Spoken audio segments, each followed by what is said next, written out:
There's this clip I was watching recently of Neil deGrasse Tyson on the Joe Rogan Experience. He was discussing this interesting aspect of the relationship between humans and fungi. More specifically, he was discussing how the common ancestor between humans and mushrooms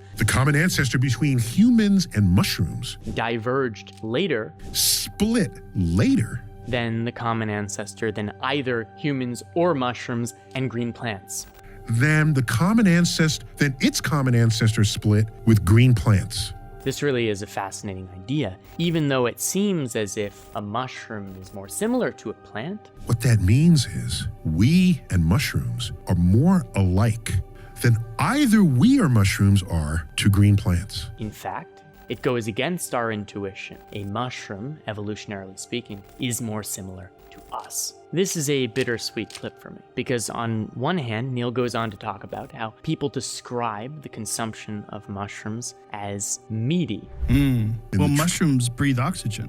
All I'm saying is, you grill a portobello mushroom? What's the first word people use to describe it? Vegetarian.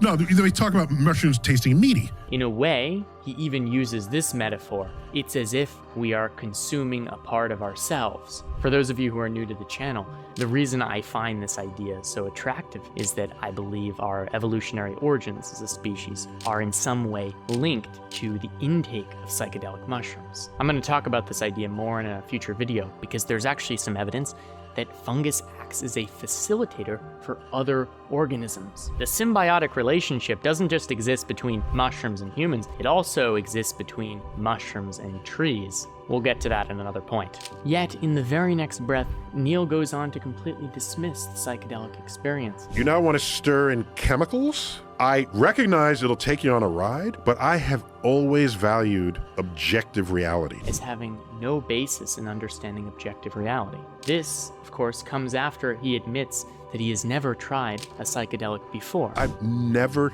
done anything psychedelic. So let me get this straight. You're gonna knock something that you've never tried? Can you really make an accurate assessment of something that you haven't tried yourself? Perhaps, but I would be careful in making such assertions. Of course, he is Neil deGrasse Tyson, and I am just some crazy dude spouting ideas on the internet. So, we'll let the audience decide. What do you think? Do psychedelics play a role in the formation of reality? Let us know in the comments. Take care.